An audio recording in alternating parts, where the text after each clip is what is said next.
Damian Lillard and CJ McCollum are no longer in the same backcourt, and the New Orleans Pelicans may be a playoff team this season. That is my takeaways immediately today after CJ McCollum has been traded by the Portland Trailblazers to the New Orleans Pelicans.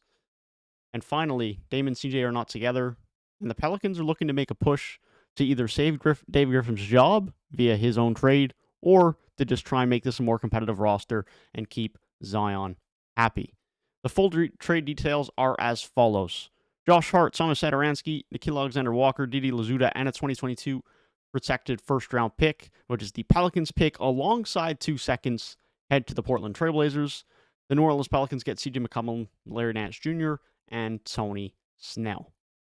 So the Portland Trailblazers have now traded away Norman Powell, Robert Covington, and CJ McCollum. If this ends up being a rebuild for the Portland Trailblazers, I'm with it. If this ends up being like some rumors suggest in the last hour or so that they are still looking to acquire Jeremy Grant, I don't love it as much.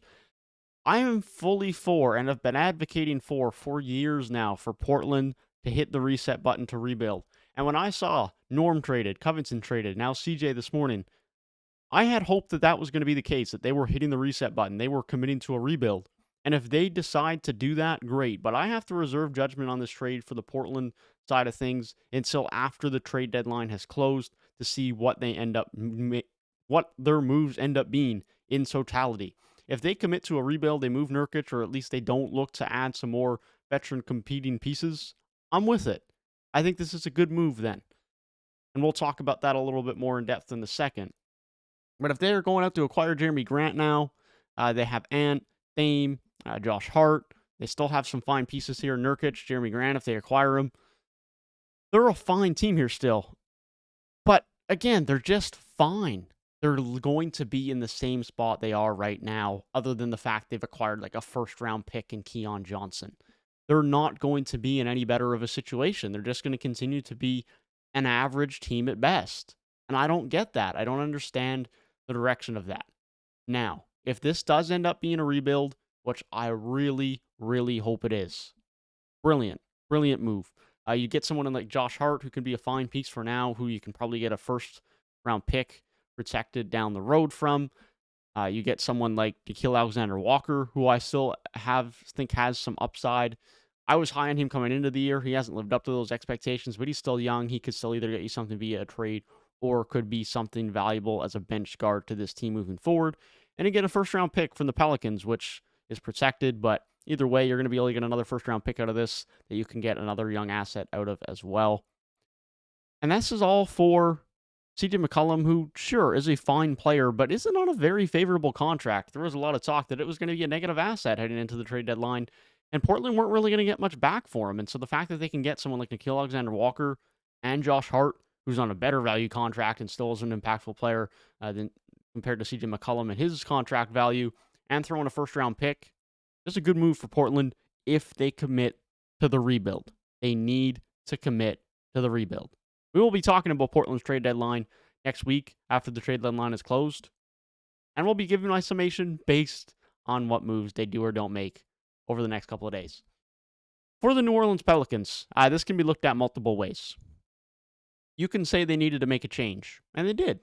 They've had Zion and Brandon Ingram there for a while now, although it's been 3 years and Zion hasn't played in about half of those 3 years. But ultimately, nonetheless, CJ is there.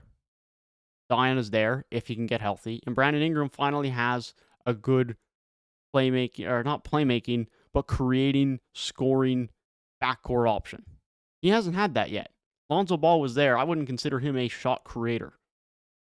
He can hit shots. He can create his own shot at times.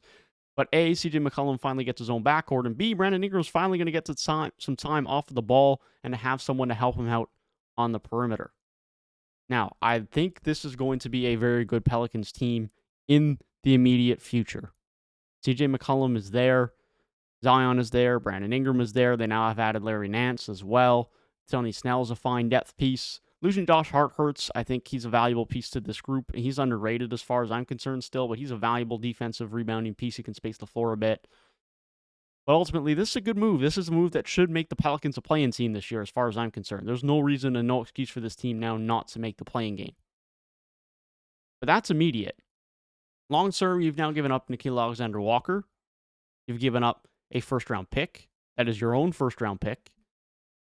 And I feel like this is a move short term to either save Griffin's job or to keep Zion happy, which is important.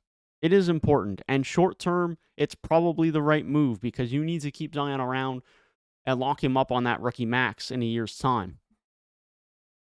But ultimately, you're giving up future assets to build up this team in a situation where Zion's probably not going to be around past his rookie max. So you have 5 more, 6 more years of Zion at absolute most, assuming he doesn't request a trade and force his way out before then. CJ McCollum's now there for 2.5 of those years via his contract. You're probably not trading that contract again. So you've locked yourself into Brandon Ingram, Zion, and CJ McCollum for the next 2.5 seasons, which is a fine group. But ultimately, unless Zion gets extremely healthy and these guys all play at elite levels, it's just going to be a fine team. They can be a play-in team, borderline just above the play-in team, or play-in spots team. But they're not Warriors level. They're not Suns level. They're not Memphis Grizzlies level. They're at best going to be probably around the 6th seed at absolute best, as far as I'm concerned. This team is just not good enough, and they're not going to have the cap flexibility or the roster flexibility to make many moves now over these next 2.5 years that are really going to change the ceiling of this group. They'll be able to make some moves around the fringes, but there's not going to be any significant here. No one's going to come make some big free agency move to New Orleans via sign and trade. It's just not going to happen. This is their group now for the next 2.5 years as far as their top 3 guys. CJ, Zion, Brandon Ingram, assuming Zion stays. That's a fine team, but you're giving up future assets that are going to hurt you in the long run for a team that's just going to be fine. I completely understand the move on the standpoint of you need to keep Zion happy. You need to field a competitive roster with Zion as long as you can. And I'm all for that. And the New Orleans did need to shake things up and make a move. But the fact that it's their own first-round pick and not someone else's definitely hurts. Losing Nickeil Walker-Alexander and Josh Hart is not a deal, although it isn't the end of the world. I'm on the fence with this one for the Pelicans. I'm going to be honest. Portland, reserving judgment. New Orleans, kind of also reserving judgment to see how this group plays together and to see what happens with Zion long-term and how long he stays in New Orleans. So this might be a trade we revisit in 6 months, 12 months, 18 months, and we talk a little bit more in depth about it. But let me know your thoughts down below, because I'm still a little bit undecided on this one. Thank you guys for tuning in.